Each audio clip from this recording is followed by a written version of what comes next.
Postal బ్యాలెట్ను ఏ విధంగా వినియోగించుకోవాలి అనే అంశంపై శ్రీకాకుళం జిల్లా కలెక్టర్ జిలానీ వివరణ ఇచ్చారు.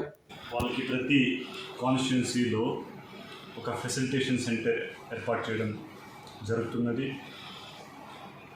సో ఈరోజు ఆ ఫెసిలిటేషన్ సెంటర్లో ఎట్లా మీరు మీ పోస్టల్ బ్యాలెట్ని వినియోగించుకోవాలో దాని గురించి మొత్తం మనం ప్రాసెస్ చూద్దాం.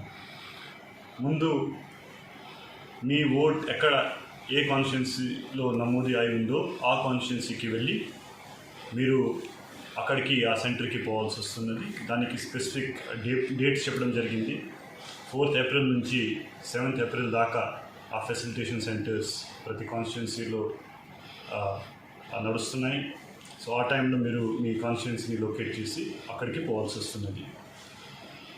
మీరు అక్కడ పోయినప్పుడు ఖచ్చితంగా మీ దగ్గర మీ అపాయింట్మెంట్ ఆర్డర్, దాంతోపాటు మీ ఐడెంటిఫికేషన్ డాక్యుమెంట్, ఇది ఎపిక్ కావచ్చు లేకపోతే మీ అదర్ ఐడి కార్డ్ కావచ్చు, దాంతోపాటు మీ ఫామ్ 12 ఏదైతే ప్రీఫిల్డ్ మనం ఇచ్చామో అది సంతకం పెట్టేసి మీ దగ్గర రెడీగా మీరు పెట్టుకోవాల్సి వస్తుంది. ఆ ఫెసిలిటేషన్ సెంటర్కి మీరు వచ్చాక ముందు మీ ఓట్ ఏ పోలింగ్ స్టేషన్లో ఉందో దానికి సంబంధించిన ఏ కౌంటర్ ఉందో మీరు ముందు లొకేట్ చేయాల్సి వస్తుంది. ఆ కౌంటర్ మీరు లొకేట్ చేశాక అక్కడికి పోయి మీ ఐడెంటిఫికేషన్ డాక్యుమెంట్ చూపించాల్సి వస్తున్నది. మీ అదర్ డాక్యుమెంట్స్, మీ ఫామ్ 12 కూడా ఇవ్వాల్సి వస్తుంది. అక్కడ ఉన్న పోలింగ్ ఆఫీషియల్ సాటిస్ఫై అయ్యాక దట్ మీరు కరెక్ట్గా లిస్ట్లో ఉన్నారు అండ్ కరెక్ట్గా మీకు డ్యూటీస్ వేయడం జరిగాయి, తర్వాత మీకు పోస్టల్ బ్యాలెట్ సంబంధించిన మీకు డాక్యుమెంట్స్ ఇవ్వడం జరుగుతుంది. ఒకసారి ఆ డాక్యుమెంట్స్ ఏమేమి ఇస్తారో మీకు అక్కడ ఫెసిలిటేషన్ సెంటర్లో ఆ డాక్యుమెంట్స్ ఒకసారి మనం చూద్దాం. పెద్ద కవర్ ఉంటుంది, దానికే మనం ఫామ్ 13C అంటాం. అవుటర్ కవర్ బి కూడా అంటాం, అవుటర్ ఎన్వలప్ కూడా అంటాం. దానికి ఈ పెద్ద కవర్ ఉంటుంది. ఈ 13B చిన్న కవర్ ఉంటుంది, కవర్ ఏ కూడా అంటాం. దానికి ఇన్నర్ ఎన్వలప్ కూడా అంటాం. దానికి ఇది కూడా ఇవ్వడం జరుగుతున్నది. దీంతో పాటు ఒక ఫామ్ 13A ఆ డిక్లరేషన్ కోసం ప్రతి ఎలక్టర్ నుంచి ఆ డిక్లరేషన్ తీసుకోవాలి కాబట్టి ఆ ఫామ్ 13A కూడా ఇవ్వడం జరుగుతుంది. తర్వాత ఆ కాన్స్టిట్యున్సీ సంబంధించిన మీకు బ్యాలెట్ పేపర్ కూడా ఇవ్వడం జరుగుతుంది. ఇది ఒక మోడల్ బ్యాలెట్ పేపర్, ఇక్కడ డమ్మీ బ్యాలెట్ పేపర్ చూపించడం జరుగుతున్నది. బ్యాలెట్ పేపర్లో పైన ఇట్లా కౌంటర్ ఫైల్ ఉంటుంది, కింద ఆ లిస్ట్ ఆఫ్ క్యాండిడేట్స్ ఉంటుంది. ప్రతి బ్యాలెట్ పేపర్ మీద ఒక సీరియల్ నెంబర్ ఉంటుంది. ఇక్కడ మనం చూడొచ్చు, ఈ బ్యాలెట్ పేపర్కి లాస్ట్లో సీరియల్ డిజిట్ 1 ఉంది. ఈ సీరియల్ నెంబర్ ప్రతి బ్యాలెట్ పేపర్ మీద ఉంటుంది. సో ఇది తీసుకున్నాక ముందు ఈ సీరియల్ నెంబర్ ఏదైతే ఉందో ఆ బ్యాలెట్ పేపర్ మీద, ఇక్కడ ఉన్న ఈ బ్యాలెట్ పేపర్ మీద సీరియల్ నెంబర్ ఏదైతే ఉందో ఈ 13A ఫామ్లో ఇక్కడ రాయాల్సి వస్తుంది. మామూలుగా మనం ఇచ్చిన ఇన్స్ట్రక్షన్స్ ప్రకారం ఇది మా ప్రీఫిల్డ్ మీకు ఇస్తాం. ఒకవేళ ఆ కాలం ఖాళీ ఉంటే ఖచ్చితంగా ఆ బ్యాలెట్ పేపర్లో ఏదైతే సీరియల్ నెంబర్ ఉంటుందో ఆ సీరియల్ నెంబరే ఇక్కడ రాయాల్సి వస్తుంది. ఇక్కడ ఒక కాలం ఉంది, సీరియల్ నెంబర్ రాయడానికి అక్కడ పెట్టుకోవాల్సి వస్తుంది. ఇది రాసాక అక్కడ సంతకం చేయాల్సి వస్తున్నది. సంతకం చేసి మీ అడ్రస్, ఆ డేట్ కూడా రాయాల్సి వస్తుంది.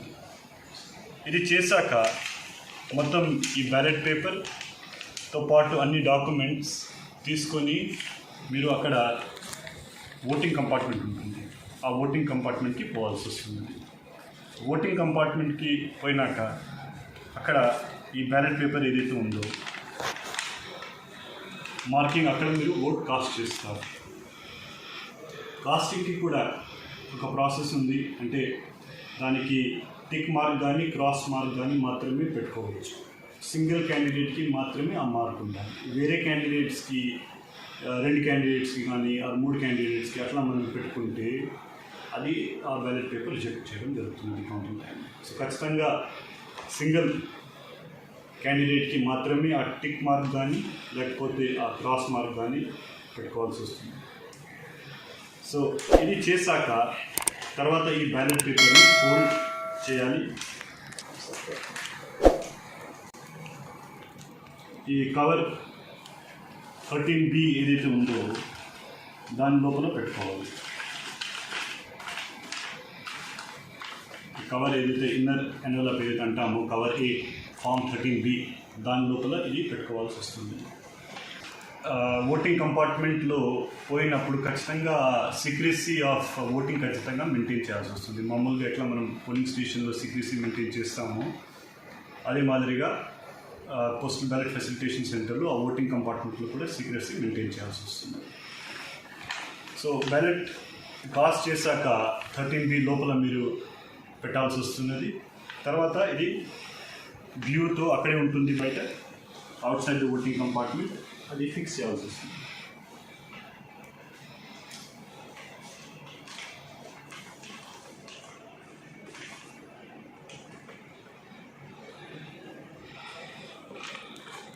ఇది ఫిక్స్ చేసేసి ఇక్కడ ఒక ఖాళీ కాలం ఉంది, serial number of ballot paper. మామూలుగా ఆల్ ఆర్ఓస్కి మనం ఇన్స్ట్రక్షన్స్ ఇస్తామో అక్కడ మీరు ముందే బ్యాలెట్ పేపర్ సీరియల్ నెంబర్ రాసుకోండి. ఆ సీరియల్ నెంబర్ మనం ఏదైతే బ్యాలెట్ పేపర్లో చూసామో ఆ సీరియల్ నెంబర్ ఇక్కడ కూడా ఉంటుంది. ఒకవేళ ఈ కాలం ఇక్కడ ఖాళీ ఉంటే మీ బ్యాలెట్ పేపర్ సీరియల్ నెంబర్ మీరే రాయాల్సి వస్తుంది. ఆ సీరియల్ నెంబర్ మీకు 13Aలో ఆల్రెడీ రాసి ఉంటుంది. సో ఆ సీరియల్ నెంబరే ఇక్కడ కూడా రాయాల్సి వస్తుంది. సో సీరియల్ నెంబర్ ఖచ్చితంగా కరెక్ట్గా మ్యాచ్ అవ్వాలి. ఒకవేళ ఏమైనా తేడా ఉంటే తర్వాత ఈ బ్యాలెట్ని కూడా రిజెక్ట్ చేయడం జరుగుతుంది counting time. So serial number ఖచ్చితంగా మనం చెక్ చేయాల్సి వస్తుంది. సో ఇక్కడ మనం సీరియల్ నెంబర్ రాశాక తర్వాత అక్కడ అటెస్టేషన్ ఆఫీసర్ ఉంటారు. ఆ అటెస్టేషన్ ఆఫీసర్కి ఈ 13A ఫామ్ చూపించాల్సి వస్తుంది. ఆయన మొత్తం చూస్తారు సీరియల్ నెంబర్ రాశారా లేదా, తర్వాత సంతకం పెట్టారా లేదా, డేట్ పెట్టారా, అడ్రస్ పెట్టారా లేదా, ఇది